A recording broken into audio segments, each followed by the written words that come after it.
You ever just get in one of those moods where you want to make something, but you have 100 different things going on in your head or absolutely none at all? And it builds up to the point where out of nowhere you just get the urge to start working on something. You don't quite know what it is you're working on, but you keep going because it's the only thing you've been able to do for weeks. Usually when you want to create an idea for something, the main things you have to do is sit down and brainstorm multiple ideas, and break it down to the main thing you want to work on and how to go about said idea. But what happens when you sit down and do what I've been doing for the last half an hour to an hour? In other words, scouring the internet from YouTube to Twitter to Twitch to Facebook looking for some kind of inspiration for a video, and you come short on all accounts.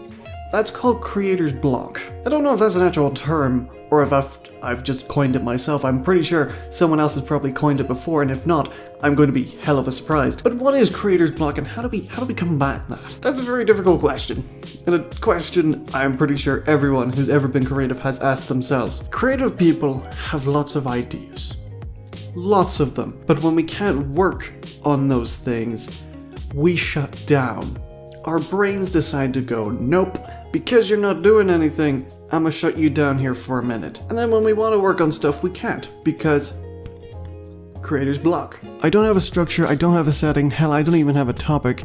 I just started typing and words just started to flow. It's the same with me in real life. I'm at my best when I don't think. I'm at my most creative when I speak before I think. The words, the thoughts, the ideas, they just flow when I least expect them.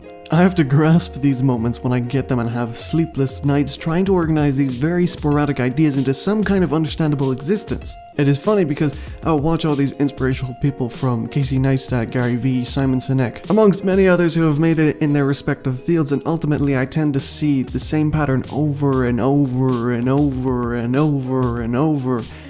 As cliche as it is to be yourself. I tend not to do that. I don't know who I am creatively. For the most part of my life, what I do is I look at other people's styles, their rhythms, their editing, and think to myself, how can I do that? I mean, to be fair, that is how most businesses are created. See what everyone else is doing and then do your own version of it. I do that to a certain extent, but I do not really make it my own thing. It's more copy and paste rather than copy and adjust. Creator's block is something that every creative person gets. One of the worst things you do when you have creator's block is to copy someone else's style, someone else's rhythm. We have a limited amount of time on this earth and we spend so much time looking for how others do things, rather than figuring out what we ourselves want to do and how to do it. I guess what I'm getting at with this video is I have no clue what I'm doing, and yet I've managed to create this video. It's gone through at least 5 different iterations and multiple scripts, which a few times I've completely ignored and winged it because it felt like I've overdid it. At the end of the day, you are in charge of what you do creatively, and should focus on doing it for yourself. I should embrace that, and I feel like this is the first step, because I've simply sat down and let them creative juices flow and just get to work. I know that this was a confusing assortment of words, however, it makes sense to me in a weird kind of way, so hopefully I can edit this together to make some sort of sense to you. I guess if there's a moral to this story, is just do your own thing. Figure out what you can do and how you can do it. So thank you, Creator's Block, for giving me such a horrible time, and thank you for watching.